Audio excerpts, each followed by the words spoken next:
Now, this is what I want to show you guys. This, to me, is the biggest thing we're going to show on the show today. I think what he says here, what Jamie Dimon says in this clip, to me, it signals what is coming. I'm not a financial advisor. So here we go. Let's check it out. Waste too many words in that. Cryptocurrencies, there are two types. There's a cryptocurrency which might actually do something. Think of a cryptocurrency as an embedded smart contract in it, and then we can use it to buy and sell real estate and move data. That may have value. The idea of tokenizing. Tokenizing things that you do something with. And then there's one which does nothing. I call it the pet rock, the Bitcoin or something like that. And so on the Bitcoin... You guys use the pet rock language again? He used that pet rock language last year as well. You know, there's, first of all, and I'm not trying to make a joke here. There are use cases, AML, fraud, anti-money laundering, tax avoidance, sex trafficking. Those are real use cases, and you see it being used for hundreds, maybe 50. Did you hear what he said? Did you hear what he said? Fraud, hold anti-money laundering. Hold on. I'm not trying to make a joke here. There are use cases, AML, fraud. I like him. I'm sorry. I like this guy. Tax avoidance, sex trafficking. Those are real use cases, and you see it being I've changed my used mind. for hundreds, maybe 50 or $100 billion a year for that. That is the end use case. Everything else is people train among themselves. So speculate. Yeah. Now, okay. Now, my last statement, the last time I ever talk about Bitcoin is I defend your right to do Bitcoin. I think, you know, it's okay. I don't want to tell you what to do. So my personal advice would be don't get involved, but I don't want to tell any one of you what to do. It's a free country. What do you make of, what do you make of the other firms, the BlackRocks of the world that obviously, and Larry Fink changed his view of this, obviously. Yeah. And maybe he changed his view because you think he genuinely believes in Bitcoin, or believed it because he thinks that there's a marketplace for it and he wants to be part of that market. But what do you think of there's about a dozen big financial companies, Fidelity included. Number one, I don't care. So just please stop talking about this shit. Wow. And listen, I don't know what he would say about blockchain versus currencies that do something versus Bitcoin that does nothing. And maybe that's not different than me. But, you know, this is what makes a market. People have opinions. This is the last time I'm ever going to state my opinion. Okay. So here's the interesting thing. I look, I've really turned on Gary Gensler. Gary Gensler are our friends now since we met and we got the ETF approved. I guess he knew the price was going to go down. That's why he agreed, I guess. But me and Gary, I tell you what, Jamie Dimon is my new friend. I am going to be on a personal mission to meet and interview Jamie Dimon. I now think Jamie Dimon is one of the coolest people in the whole freaking world. We'll be back in a little bit to talk more about Jamie Dimon. But guys, I do want to say the Ben Armstrong Crypto X show is powered by Stake, the world's largest social casino.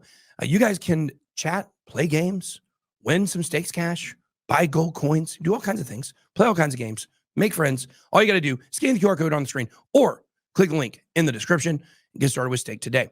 The fact that this man, do y'all not see this? Listen, I'm going to just hit play and I want you guys to just, while I'm talking, I want you guys to kind of watch him in the background here. And you guys heard all the talking points, right? You heard all the things he's saying. You know he can't possibly believe this stuff. Did you see what he did there? This is a Saturday Night Live character who is on the edge of breaking character during this entire interview. He knows what he is. Look at that face. I tell you what, I don't know about this. I tell you what. But look at the narrative change, guys.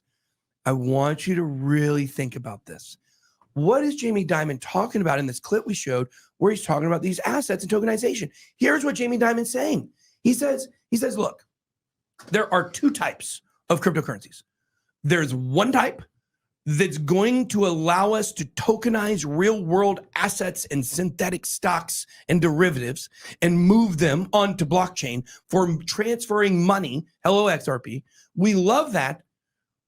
But, you know, all the other cryptocurrencies, you know, the ones that are actually called cryptocurrencies and were created to be cryptocurrencies, not synthetic assets, not crypto versions of other assets. How about instead of that, you know, we just make all these synthetic ones, because the ones that actually do real things in crypto, they're all scams. Now, but here's the thing. In saying this and telling you guys this, he's actually giving you the narrative change and nobody sees it. Guys, he just gave Cardano and Solana and Ethereum a gigantic vote of confidence, because guess what? Those are the blockchains that are going to be used to tokenize those assets. Because JP Morgan, yes, they have their own blockchain. It's called JPM, or it's called Onyx, I believe. JPM coin is the name of the coin, and it's ran through a part of the Ethereum blockchain that's private called Quorum. It's for private businesses. It's not like side chains. To be honest with you, I should really look into how it actually works. I actually don't even know. But it's an enterprise chain with Ethereum that's not the regular blockchain that allows them to have JPM coin trading internally within them, but not able to move outside of their ecosystem. Not the Ethereum ecosystem, their own little private blockchain ecosystem. So all that being said, he's telling you, like, the JPM coin is still on Ethereum, okay? They're going to have, now he specifically said smart contract platform. He said smart contracts. Guys, this is Ethereum. This is Cardano. This is Solana. This is Algorand. This is Sui. This is Aptos. Guys, this is all of those. This is a good thing. This is fantastic, because remember what I've been telling you guys, we're about to start switching the narrative to the Ethereum ETF. All of a sudden they're going to start pumping it up. And here they are. They're setting the stage for you guys. They're setting the scene, and people are too dumb to look at it. Then we had Larry Fink, who was, let's see what he had to say about it. Larry Fink, this was it. When we bought BGI in 2009, we were ridiculed by most of the financial community saying you cannot marry the culture of an active investor, who we were in this area or this product, and I could do that through actively investing in ETFs.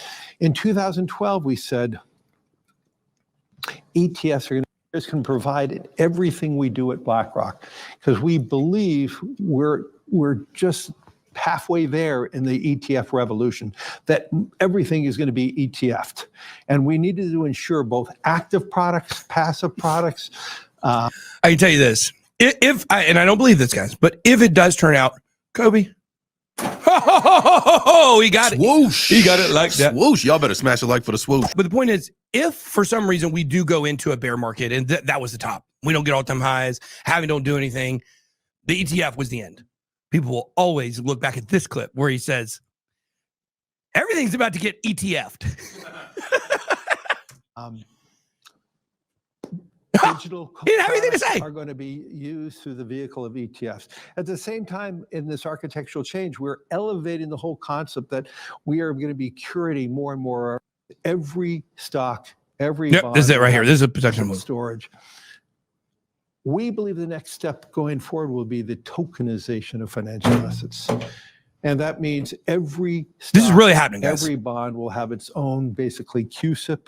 It'll be on one general ledger. Every investor, you and I, will have our own. Guys, that's what Jamie Dimon literally just told you. He just said this. Okay, so help me God. Blockchain is real. It's a technology. Listen, remember what We Larry Fink use just it, said. It's going to move money. It's going to move data. It's efficient. We've been talking about that for 12 years too, and it's very small. Okay, so I think we've wasted too many words in that. Cryptocurrencies, there are two types. There's a cryptocurrency which might actually do something. Think of a cryptocurrency as an embedded smart contract in it, and then we can use it to buy and sell real estate and move data. That may have value. The idea of tokenizing. Tokenizing things that you do something with. And then there's one. Guys, for years, everybody said we were crazy. I made a video several years ago where I said Ethereum had the potential to go to $27,000 in the last bull run. I said it had the potential to go to $80,000 in the next one. That would be during this one. I don't think it's going to, because we didn't get 27,000. We didn't hit, what did we hit? 5,000 was, golly, should have been much higher. But thank you, Sam. So the fact is, we've been talking about this for years. I made a video where I said Ethereum had the potential to go to $80,000, and it was based on Ivan on Tech discussing this idea of tokenizing assets, where the entire quadrillion dollar derivatives market comes onto Ethereum. Raoul Pal has also been talking about that. Now, I believe it's going to be Ethereum, Solana, and Cardano, among maybe some others.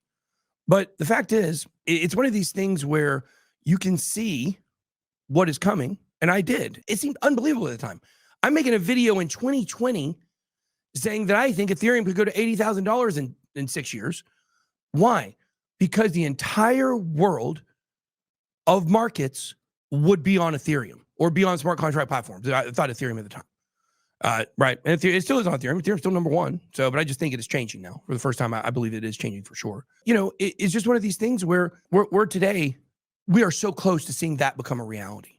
And now you've got the institutions coming and talking about it. And they're telling you now they're ready to start moving synthetic assets on blockchain into the market. Guys, do you know what this means? I don't know if you do. Guys, Larry Fink and Jamie Dimon are telling you the same thing. But Jamie Dimon, he doesn't want to get rich. He doesn't care about crypto. He has so much money in the traditional markets. And guess what? In the traditional markets is where he has a much bigger competitive advantage over everybody else. So why in the world would he want to give that up and move over to crypto where he's way behind? He knows it's coming. He sees it. He wants to figure out how he can use that technology to make himself more money in the traditional markets. So, of course, he doesn't think the smart contract platforms he likes, but the coins, they don't care about that at all. It's a beautiful narrative that's shaping up, and it's very obvious to me where all this is going. And I today, I got to be really honest with you guys, really honest. Today, when I heard Jamie Dimon say this, I feel better about the future of crypto, the future of our portfolios, and the future of adoption, and the speed at which it's going to occur than I ever have, ever.